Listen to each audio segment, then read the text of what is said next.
I never expected a house to change my life. But then again, I never expected her. She was standing in the doorway, sleeves rolled up, the late afternoon sunlight catching the faint strands of silver in her chestnut hair. The scent of citrus cleaner and linen hung softly in the air, but it was nothing compared to the quiet gravity she carried, like she had stepped out of a painting and into my very pulse. "Are you ready?" she asked, her voice low, calm, and yet with something unsteady beneath it, a subtle tremor that made me notice every curve of her mouth. I nodded, fumbling with the paintbrush in my hand, suddenly aware of how clumsy my own movements felt. At 23, I'd painted plenty of walls, but nothing had ever made me feel this aware of a room, of the light, of someone standing 3 feet away. Her gaze lingered on me, longer than it should, softer than it needed to be. I caught the way her fingers brushed against the doorframe, absent-mindedly, and the small shiver that passed over her shoulders. My hand itched to brush against hers, to see if that shiver would travel. I didn't. Not yet. The silence stretched, but not in an empty way. It hummed, filled with the subtle sounds of the house, the soft creak of floorboards under her weight, the faint tick of a wall clock, the whisper of paint settling on the plaster. I could feel her presence in my chest, warm and electric. Every small movement she made, tilting her head, adjusting her hair, felt intimate. Somehow, simply existing in the same space became charged, as if the air itself was aware of us. I tried to focus on the walls, the brush in my hand, the rhythm of the paint strokes. But I kept catching glimpses of her, her hand reaching for a rag, the way the sunlight outlined her profile, and my concentration dissolved. She seemed impossibly graceful, but not untouchable. There was a vulnerability hidden in her eyes, a quiet invitation I wasn't sure I was ready to accept, yet couldn't ignore. "You're careful," she said suddenly, breaking the silence. Her voice was almost a whisper, and I realized she was watching my every stroke. "I guess I've learned to be," I replied, my own voice rougher than intended. The words sounded small in the space between us, but she smiled, just the hint of a smile, enough to make my stomach tighten. She stepped closer to adjust the ladder, and the faint brush of her elbow against mine sent a ripple of heat up my arm. I wanted to turn away, to focus on the paint, to tell myself it was nothing, but every nerve in my body betrayed me. We worked like that for a while, near enough to notice the faint scent of her perfume, to hear the soft inhale when she leaned over to inspect a wall, to feel the accidental closeness that was no longer accidental. It was a silent conversation, a dance neither of us had practiced, yet we moved in perfect rhythm. And then, the sound of a key in the lock. She froze. I froze. Our eyes met, wide, unblinking, and the world seemed to shrink to the space between us. The brush in my hand trembled. For the first time all afternoon, the air felt dangerous, electric. I didn't know who, or what, was coming. But I knew, in that charged moment, that everything had already changed. By the second day, the walls weren't the only thing being painted. I noticed the way she moved through the living room with an ease I envied, confident, controlled. But there was a quiet melancholy in her eyes when she thought I wasn't watching. She didn't talk about it, but the softness in her gaze, the almost imperceptible slump of her shoulders, suggested years of solitude or disappointment. She was used to carrying her own world, I realized, and maybe she didn't know how to let anyone in. I, too, carried pieces I kept carefully hidden. Girls my age were reckless, fleeting, loud. She wasn't that. She was steadiness wrapped in warmth, and I was 23 and endlessly clumsy in her orbit. I tried to ignore how drawn I was, tried to bury it in the rhythm of the paint, but her presence reached past my discipline like water seeping through cracks. And it was risky. I knew that. Age alone was enough to make it taboo in any polite conversation. And yet, more than that, I felt the tension of proximity, the kind that made my pulse spike when her hand brushed mine by accident, or when she leaned closer than necessary to inspect a wall. She would catch me staring, her lips quirking in a way that was equal parts teasing and guarded. She lingered, then pulled away, leaving me wanting, aching for the trace of warmth she left behind. One afternoon, As sunlight poured through the tall windows, she bent to wipe a smudge near the baseboard. Her hair fell forward, and I was foolish enough to step closer to help, though I barely touched her arm. Our hands collided, a spark, fleeting but undeniable, and she didn't pull away immediately. Her breath hitched, just slightly, and the faint scent of vanilla and soap filled my senses. I wanted to say something clever, something that could explain why I couldn't stop noticing her, but my throat went dry. "You've got a good eye," she murmured, brushing her fingers against the edge of the ladder. My chest tightened. It was harmless, in words, but not in its effect. I had the strange, terrifying awareness that we were navigating invisible currents, and neither of us had yet learned to swim without colliding. There was a moment, tiny, fragile, when our eyes met across the room. No words, just acknowledgement. A recognition of what had already begun to take root.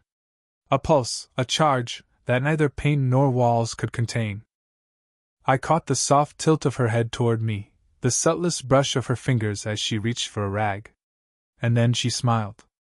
Not a full smile, not an invitation, just the faintest hint of something that might have been trust, or curiosity, or longing. Whatever it was, it reached me where words could not. We paused, our hands lingering in the space between us, suspended in that quiet, dangerous electricity. Neither of us spoke, but the air hummed with the unspoken truth. Something had shifted. Something more than paint was drying on those walls. And in that suspended second, I realized I couldn't pretend I wasn't already caught. I was mixing a fresh batch of paint when my phone buzzed on the counter. A message from my sister, asking if I'd forgotten our lunch plans. I froze, not at the interruption itself, but because I realized she could walk in at any moment, see us like this. She was kneeling on the floor, smoothing out a stubborn streak near the baseboard. The sunlight caught the curve of her neck, the gentle slope of her shoulder. My hand hovered over the brush, and I wanted to reach out, wanted to brush a stray hair behind her ear, but I didn't. "Careful," she murmured, not looking at me, and the sound of her voice made my chest tighten. I felt the warmth of her close presence, the faint brush of her arm against mine as I shifted to step around her. Every small motion seemed magnified, the tilt of her head, the way her breath whispered over my shoulder. Then the front door clicked. My heart skipped. I glanced over my shoulder, an old neighbor, maybe, delivering something. My instinct was to straighten, to pull back, but when I turned, she was right there, close enough that I could feel her warmth against my side. We froze, either speaking, the world contracting into the narrow slice of space between us. Her eyes met mine, and in them I saw amusement, warning, and something else. Something electric that made my stomach lurch. I wanted to close the distance, wanted to let the moment take over, but reason whispered pause. Hesitate. Don't. The neighbor's knock echoed again, and she shifted, just enough to remind me we weren't alone.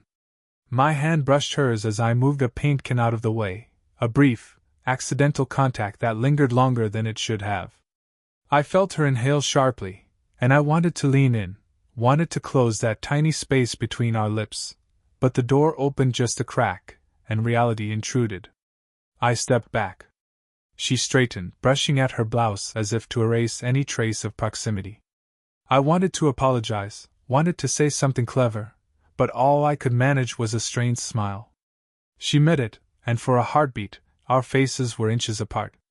Her eyes softened, and the briefest shiver ran down my arm. The neighbor's voice faded, and once the door closed behind them, we exhaled simultaneously, though either of us spoke. The room felt smaller now, charged, as if the air itself remembered our closeness. "Are you okay?" she asked finally, almost too softly to hear. "I'm fine," I said, though my chest still raced. Her hand brushed against mine again, not a touch, not really, just a ghost of one. And we didn't pull away. Not entirely. For a moment, the room held its breath. I could feel the tension coiling tighter with every heartbeat, every stolen glance. We were closer than ever, yet both painfully aware of the distance we were trying, and failing, to maintain. And in that suspended second, I realized something that made my pulse thunder. No matter how much we tried to resist, the space between us was shrinking, and I wasn't sure either of us wanted it to stay apart. The afternoon had folded into evening, and the golden light slanted across the room, catching the dust in the air like tiny sparks. I hadn't realized how close we'd grown over the past few days, how every brushstroke, every shared glance, had drawn us into this quiet orbit. She was perched on the edge of a ladder, wiping sweat from her forehead. I approached, holding a fresh can of paint, and for a moment neither of us spoke. I could feel her warmth from just a few inches away, and the faint perfume she wore, soft jasmine, made my head spin. "Here," I said, extending the can. Our fingers brushed. Not enough to be significant, not yet, but enough to make my chest tighten. She didn't pull away immediately. Her eyes met mine, steady, almost challenging. And in that look, I saw something I hadn't dared admit before, desire, sharp and unyielding. I started, but my words faltered. The truth was heavier than any paint can I'd ever lifted. "I don't know why I'm like this." She tilted her head, and a small, almost imperceptible smile played across her lips. "Like what?" she asked, though her breath hitched ever so slightly as she leaned closer. "I can't stop noticing you," I whispered, low, my voice almost swallowed by the hush of the room. "Everything. The way you move. The way you look at me when you think I'm not paying attention." Her fingers reached up, brushing a loose strand of hair from her face. The contact sent an electric shiver down my arm. She didn't step back. She leaned closer, and I could feel the gentle press of her shoulder against mine. Her eyes searched mine, and for a heartbeat, the rest of the world vanished, the walls, the paint, even the sun spilling in through the windows. "I shouldn't," she said softly, her lips barely moving. "You shouldn't. I don't care," I interrupted, my voice rough, my hand lifting almost instinctively toward her face. "I can't." Her pulse fluttered beneath my fingertips when I hesitated, not daring to cross the invisible line. We were close enough to feel each other's breath, close enough that if I leaned in just a fraction, we'd collide. Close enough that the air between us seemed to hum with everything unspoken. She swallowed, eyes fluttering closed for a second before opening again. A sudden knock on the front door shattered the moment. We both jumped, hearts racing, the spell broken, but not entirely.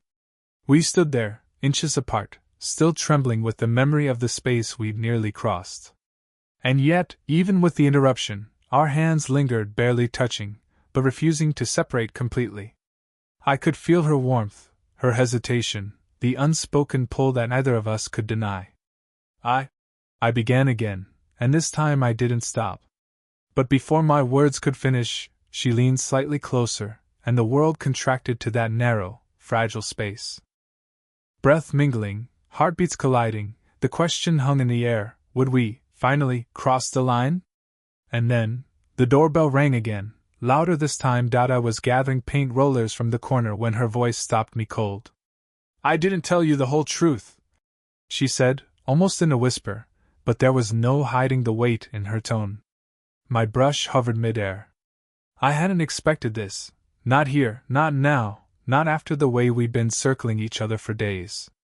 She shifted closer, but her hand trembled as she brushed a loose strand of hair behind her ear. Someone saw us the other day," she admitted, eyes not quite meeting mine.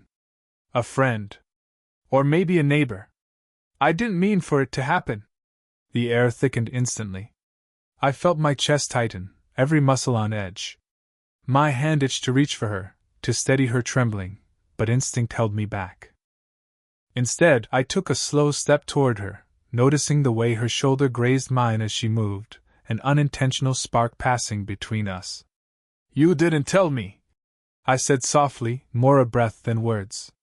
My heart hammered in my throat.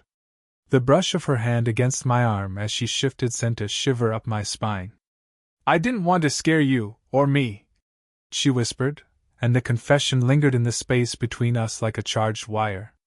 I wanted to laugh, to curse, to do something to break the tension, but instead I just stared, swallowing against the sudden lump in my throat.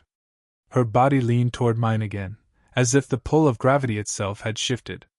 Every small movement, her fingers brushing my arm, the slight tilt of her head, felt deliberate, though I knew she was trying not to let it show. My chest ached at the closeness, at the knowledge that danger and desire were colliding. I can't stop thinking about you," I admitted before I could second-guess myself. The words felt reckless, exposed, and I could feel my hand trembling as it rested near hers. She inhaled sharply, and her lips parted slightly. "Neither can I," she said, low, almost fragile. She brushed past me, too close, the air around us charged. I could feel her warmth as her back pressed against my chest for just a second, a fleeting contact, and it nearly undid me. For a moment, the world seemed to contract to our shared heartbeat. All caution, all hesitation, all walls we built dissolved into a single, shimmering instant of awareness. Desire had won, even in the face of risk. And yet the revelation hung between us. Someone had seen, someone might judge, and the thin line between safe and dangerous had blurred entirely. I swallowed hard, noticing the way her fingers lingered near mine, the subtle tremor in her shoulder, as if she wanted to reach for me but feared the consequences. "I don't care who knows," I said finally, voice low and steady, though my hands still quivered. "Not if it's you." Her eyes widened for a heartbeat, and then she leaned closer, close enough that I could feel the brush of her hair against my cheek, her breath ghosting over my lips. The world was electric, suspended between the risk of exposure and the inevitability of what was building. And then, with a deliberate tilt of her head and a small, almost imperceptible smile, she let the space between us collapse further. The choice was ours, but I could feel that whatever happened next, nothing would ever be the same. The room was quiet, save for the faint hum of the evening outside. Paint cans lay forgotten, brushes abandoned, and the air between us was electric, so heavy it seemed to press against our skin. I could feel her just inches away, the warmth of her body radiating toward me, her hair brushing against my cheek when she leaned ever so slightly. I started, voice low, caught between fear and longing. Every instinct screamed to step back, to preserve what little sense I had left, but another part of me, deeper, more honest, wanted nothing more than to close that gap. She tilted her head, letting her eyes search mine. There was vulnerability there, raw and unguarded, a quiet admission that she had been holding herself back as fiercely as I had. Her breath ghosted across my face, and I could hear the faint hitch in it, feel the subtle tremor in her hands. "I don't know if this is right," she whispered, almost a confession to herself. Her hand hovered near mine, not quite touching, but enough to make my skin crawl with anticipation. I reached slowly, carefully, and let my fingers brush the back of her hand. She didn't pull away. She let me feel her warmth, let me feel the weight of her decision mirrored in my own. It was messy, quiet, human, the kind of moment that didn't need words because the silence said everything. "Then maybe it's worth the risk," I murmured, letting the tension in my chest ease slightly with each word. Her lips curved into the faintest smile, and she leaned in closer, the space between us collapsing to nothing. The brush of her hair against my shoulder, the press of her arm against mine, the soft inhale of her breath, it was all magnetic, undeniable. My pulse raced in my ears, and I realized that for the first time, hesitation wasn't part of the equation. We stood like that, suspended, caught between everything we had held back and the inevitability of what had grown between us. The walls around us, the paint, the work, the routines, had faded into irrelevance. It was just us, raw and real, stripped of pretense, and finally aware of what we both wanted. Her voice dropped to a whisper, low and steady, and it reverberated against my chest. "I don't want to pretend anymore." I caught her gaze, unflinching, and let myself nod, letting all fear, doubt, and hesitation dissolve. The choice was made, not with words, not with logic, but with the slow, deliberate surrender of two people finally willing to trust what they felt. In that suspended moment, I understood her fully, her strength, her vulnerability, her quiet longing. And I knew she understood me in return, the way I noticed her, the way I had carried my own restraint, the way I had been silently tethered to her for days. The room hummed with a calm that came only after a storm. And as we finally let the invisible walls crumble, the world outside seemed far away. For the first time, there was no pretense, no hesitation, only the clear, undeniable truth of us. The next morning, sunlight filtered softly through the curtains, painting the room in golden warmth. The paint cans were gone, brushes cleaned and stacked neatly, and the house smelled faintly of fresh paint and possibility. But more than that, the air hummed with a quiet closeness that had nothing to do with work. She sat on the edge of the couch, her fingers wrapped loosely around a mug of coffee. I joined her, careful not to startle her, and let my hand brush hers as I settled in. She looked at me, a small smile tugging at the corner of her lips, and the tension that had hovered between us for days seemed to melt into something gentle, steady, and undeniably real. "You really did a great job," she said softly, though her eyes lingered on mine in a way that made me forget the walls, the paint, the age difference. I shrugged, trying to sound casual, but I couldn't hide the warmth in my chest. "Not as great as this," I murmured, letting my fingers intertwine with hers. She didn't pull away. Instead, she leaned just slightly toward me, enough that our shoulders brushed, enough that the simple closeness felt like a promise. For a long moment, we sat like that, neither speaking, letting the silence hold us together. It wasn't awkward or tense anymore. It was intimate, familiar, like finding the exact spot in a song that always makes your chest swell. Finally, she leaned her forehead against mine. "I was scared," she admitted, her voice low, almost a whisper. "That us, was too complicated." I held her gently, pressing my lips to her temple. "Maybe it is," I said, smiling against her skin. "But I'd rather be complicated with you than simple without you."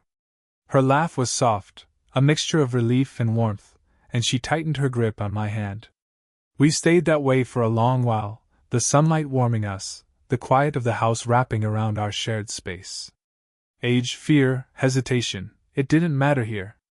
We had crossed the invisible lines, faced the risks, and chosen each other anyway. Eventually, we leaned back into the couch, still close, still intertwined, still quiet, but now the silence was full, rich with understanding, with shared history and possibility. I could feel the rhythm of her breathing, the warmth of her body, the way her presence had seeped into every corner of my heart. And for the first time since this all began, everything felt right. Our hands stayed linked as we watched the sunlight dance across the walls we had painted together. A home once empty had become ours, not just painted, but filled with moments, laughter, hesitations, and closeness that would last far longer than the smell of fresh paint. Did you enjoy the story? What kind of stories would you like to hear next?